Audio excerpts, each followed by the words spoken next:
لہذا کاغذات ہمیشہ کسی ایکسپرٹ کو آپ چیک کروائیں تاکہ بعد میں آپ کو تکلیف کا سامنا نہ کرنا پڑے۔ اب اس میں آ جائیں کہ کون سی امپورٹنٹ باتیں ہیں جو آپ نے کاغذات میں چیک کرنی ہوتی ہیں، ان میں سے چند کو میں یہاں بیان کر رہا ہوں۔ اور اس میں یہ بھی واضح کر دوں، ایسا بھی ممکن نہیں ہے کہ آپ بالکل طے تک جا سکیں۔ یہ ویسا ہی ہے کہ ایک ہے کہ گاڑی کو آپ نے سرسری مکینک نے آدھا گھنٹہ، گھنٹے، 2 گھنٹے لگا کے چیک کیا ہے، اب آپ کے اگر وہ پورا انجن کھول دے اور اس کو کرے نئے سرے سے جوڑے تو اس میں تو وہ 3 دن لگائے گا، پھر وہ آپ کو پراپر اوپینین دے سکے گا؟ تو ایسا تو ظاہر ہے ممکن نہیں ہوتا۔ یہی حال ان زمینوں کا ہے، یہ ممکن نہیں ہوتا کہ ایک بندہ 1860 سے اس کو چیک کر کے آپ کو بتائے۔ اس کے پاس جو 2 4 ڈاکومنٹس آپ رکھیں گے وہ اس پہ اپنا اوپینین دے گا، یا ممکن ہے آپ کو کہے کہ یہ فلاں فلاں ڈاکومنٹ نکلوا کے لے آؤ، اس سے ذرا بہتر آئیڈیا ہو جائے گا۔ تو یہاں بھی یہی کچھ ہوتا ہے۔ اب اس میں امپورٹنٹ آپ نے چیک کرنا ہے کہ آیا زمین شاملاتی ہے یا ملکیتی رقبہ ہے، کیونکہ اکثر لوگ وہ خرید لیتے ہیں اور انہیں پتہ بھی نہیں ہوتا کہ ہم نے شاملاتی رقبہ خریدا ہے۔ پھر اس میں کھیوٹ ایک ہے یا زیادہ ہے، خطونی اس میں کتنی ہے، پھر کتات اس میں کتنے ہیں یعنی خسراجات اس میں کتنے ہیں، یہ آپ کے سامنے لازمی ہونا چاہیے۔ پھر کمپیوٹرائزڈ ہے یا مینول ہے، یہ آپ کو علم ہونا چاہیے۔ پھر اس میں امپورٹنٹ ہے کہ آپ نے اپنے پلاٹ کی جو آپ خریدنے جا رہے ہیں آپ اس کی پیمائش کریں، اور پیمائش آپ خود اگر سمجھتے ہیں تو آپ خود اس کو چیک کر لیں کہ آیا اگر ہم نے 10 مرلے خریدنے ہیں یہ واقعی 10 مرلے بن رہا ہے یا نہیں بن رہا۔ اور سیکنڈلی یہ ہے کہ آپ اس پہ اپنا قبضہ، اور قبضہ کیا ہوتا ہے کہ وہی آپ اگر ممکن ہو سکے تو اس پہ ستون لے کے یا بلاکس وغیرہ لے کے ایک چھوٹی سی باؤنڈری آپ اس پہ قائم کر دیں۔ اب اس میں بھی لوگ کیا کرتے ہیں، کیونکہ ہمارا یہ شعبہ بھی ہے سیلنگ والا، تو اکثر ہم لوگوں کو جا کے جب نشانات لگا کے دیتے ہیں تو وہ اس وقت بالکل ایک عارضی سا نشان اس پہ لگا دیتے ہیں۔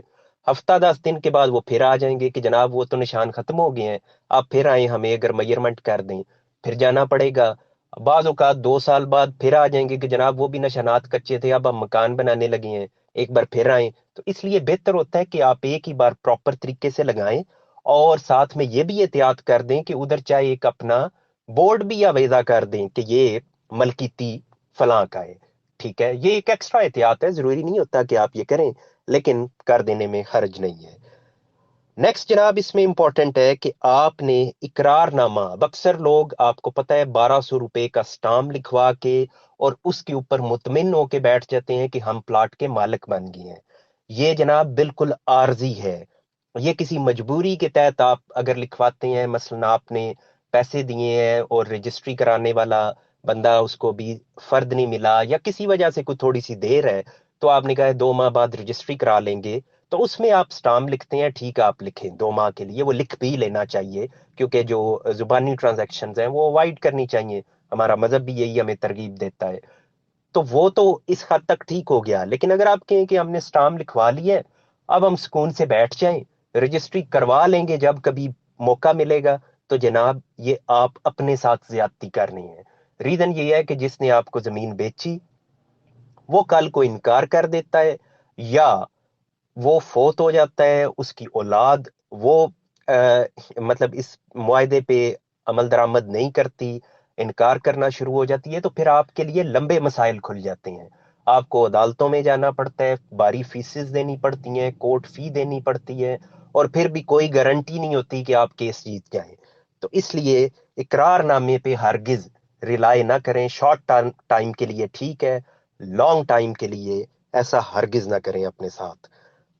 نیکسٹ جناب یہ کہ جب آپ نے اقرار نامہ کا تو بتا دیا کہ عارضی کرتے ہیں، ٹھیک ہے، نیکسٹ آپ کا سٹیپ کیا ہے کہ آپ نے رجسٹری کروانی ہے، یا تو فل فور کروائیں، جیسے ہی پیسے دیے ساتھ ہی آپ کروا لیں، رجسٹری کروائیں، اور رجسٹری کے بعد انتقال درج کروائیں۔ اب رجسٹری اور انتقال میں کیا فرق ہے، اس میں ڈیٹیل سے میں نے بات کر رکھی ہے ایک سے زیادہ مرتبہ، اپنے اس چینل کے اوپر بھی آپ وہ سن بھی سکتے ہیں۔ بہرحال ہمیشہ اچھا اور بہتر یہ ہوتا ہے کہ آپ ہر زمین جو بھی خریدنے جا رہے ہیں اس کی آپ رجسٹری کروایا کریں، اور رجسٹری کے بعد ظاہری بات ہے اس کا انتقال درج ہونا ہوتا ہے، تو نیکسٹ اس کا انتقال درج ہو جائے۔ اب نیکسٹ اس میں ہے کہ فرد برائے ریکارڈ ضرور لیں کہ جب آپ کی یہ ساری ٹرانزیکشنز مکمل ہو گئی ہیں تو آپ کے لیے بہتر یہ ہے کہ آپ ایک بار جا کے اپنا فرد حاصل کریں. اگر کمپیوٹرائزڈ ہے تو اراضی ریکارڈ سینٹر سے آپ کو فرد مل جائے گا، نہیں ہے تو پھر آپ پٹواری کے پاس انتقال درج کروا کے تو اس سے آپ اپنا فرد حاصل کریں. یہ قانون میں کوئی آپ کے لیے لازمی نہیں ہے. اس سے قبل جو کچھ بتایا وہ سمجھنے کے قانونی تقاضے ہیں، یہ قانونی ریکوائرمنٹ نہیں ہے، لیکن یہ احتیاطی ہے. آپ یہ لیں گے تو آپ کو پتا چل جائے گا کہ کوئی نام کی غلطی تو نہیں ہے، کوئی میرا رقبہ کم زیادہ تو نہیں لکھ دیا گیا. اگر کوئی ایسا ایرر ہوگا تو آپ اس کو فوراً ٹھیک کروا لیں گے. اور یہ ویسے بھی میں نے پہلے بھی اس پہ بات کی کہ آپ کو کچھ کچھ عرصے کے بعد اپنے فرد ایک بار ریکارڈ کے لیے نکلوا لینا چاہیے، کیونکہ ہمارے ان اداروں کا کوئی پتہ نہیں ہوتا.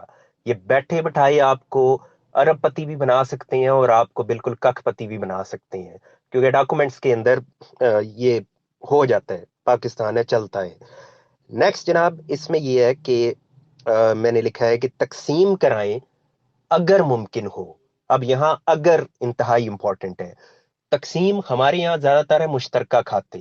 اب ایک شخص نے 5 مرلے لے لی ہے اور کھاتا ہو سکتا ہے وہ ہو جناب 25 کنال کا، اور اس میں حصہ دار ہوں 70، تو وہ کہاں سے تقسیم کروائے گا؟ وہ تو جھنجٹ میں پڑ جائے گا اور وہ اس کو اوائڈ ہی کرنا چاہیے. لیکن فرض کیا آپ نے ایک زرعی زمین خریدی ہے اور بیچنے والا ایک اکیلا مالک ہے 10 کنال کا، آپ نے اس سے لے لی ہے 5 کنال. اب آپ دو شریک کھاتا ہو گئے ہیں. اب آپ کے لیے بہتر یہ ہے کہ آپ تقسیم کروا لیں، کیونکہ آپ دو ہی بندے ہیں. آپ اس کو فارملی تقسیم کرا لیں. ایک تو آپ نے آپس میں کر لیا کہ یہ خسرے تمہارے یہ میرے، وہ تو ہو گیا. لیکن آپ بہتر ہے کہ اس کا اندراج کروا لیں، چاہے آپ جس کو خانگی تقسیم کو رجسٹر کروائیں یا پراپر طریقے سے جو لیگل تقسیم ہے، پارٹیشن ہے، آپ اس میں چلے جائیں تحصیلدار کے پاس. تو جہاں آپ کے لیے ممکن ہو، کم شریک کھاتا ہوں، آپس میں کوئی انڈرسٹینڈنگ بھی آپ کی موجود ہو، کوئی جھگڑے کی سچویشن نہ ہو، تو اس میں بہتر ہوتا ہے کہ آپ اس کو تقسیم کروا لیں.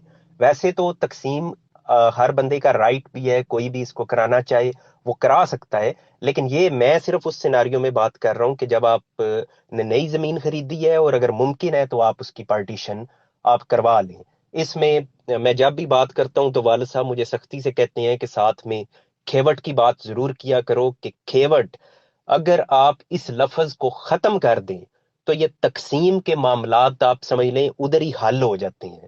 کیونکہ کھیوٹ ایک ایسا، آپ اس محکمہ مال کے اندر ایک گندی سی آپ کہہ لیں کہ مسائل پیدا کرنے والی ایک انٹری ہے، کہ ایک کھیوٹ کے اندر 10 خسرے ڈال دیے جاتے ہیں. ایک خسرہ روڈ کے اوپر ہوگا، ایک خسرہ پہاڑ میں ہوگا، کوئی دریا میں ہوگا، کوئی کم قیمت ہے، کوئی زیادہ قیمت ہے. تو بندہ کوئی سستی جگہ پہ کے پیسے دے کے تو وہ مالک بن جاتا ہے روڈ والی جگہ کے بھی. کیوں؟ اس نے کھیوٹ میں سے رقبہ خریدا ہے، خریدا اس نے پہاڑ ہے، اور وہ اس کا نام کمرشل زمین میں بھی شامل ہو گیا ہے. اب ان مسائل سے بچنے کے لیے ایک تو یہ الگ کھیوٹ کا لفظ ہی ختم کر دو. پہاڑ والی زمین وہ الگ کھاتا، روڈ والی زمین وہ الگ کھاتا. جو پہاڑ کے پیسے دے گا وہ روڈ والی پہ نہیں آ سکے گا، اس کا کوئی کلیم نہیں ہوگا، اس کا نام ادھر بولے گا ہی نہیں. اور جو روڈ کے پیسے دے گا اس کو کوئی پہاڑ پہ نہیں بھیج سکے گا کہ تم ادھر جاؤ، تمہارا نام ادھر ہے. تو اس لیے یہ کھیوٹ، اس کو اگر ختم کر دیا جائے تو اس سے مسائل نہیں پیدا ہوتے بلکہ مسائل ختم ہوں گے. اب اس کے اینڈ پہ میں نے لکھا ہے کہ نقصان سے بچنے کے لیے تمام ممکنہ احتیاطی تدابیر اختیار کریں. یہ میں جتنی بھی باتیں اوپر بیان کی ہیں آپ کے سامنے، یہ احتیاط ہیں. ایسا نہیں ہے کہ یہ کر کے تو 100% گارنٹی ہے کہ آپ کی زمین کو کچھ بھی نہیں ہوگا. وہ پھر بھی کوئی نہ کوئی مسائل آپ کے لیے بن سکتے ہیں، لیکن یہ ایٹ لیسٹ وہ احتیاط ہیں کہ جو آپ کو لازمی کرنی چاہیے، جن کے کرنے سے آپ اپنے لیے پیدا ہونے والے مسائل میں کمی لا سکتے ہیں.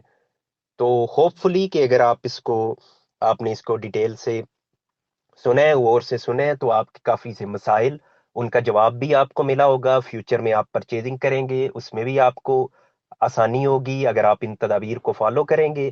باقی میں بھی اویلیبل ہوتا ہوں جہاں آپ نے کنسلٹ کرنا ہوتا ہے، جہاں آپ نے رائے لینی ہوتی ہے. میں آلموسٹ میرا موسٹ آف دا ڈے وہ اسی کام پہ گزرتا ہے کہ آپ کے سوالات کے جوابات دیے جاتے ہیں.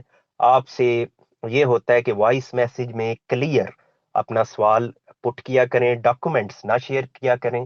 آپ صرف اپنے وائس میسج میں واٹس ایپ پہ سوالات کیا کریں، کیونکہ میرے لیے یہ ممکن نہیں ہوتا کہ کاغذات کو چیک کرنا۔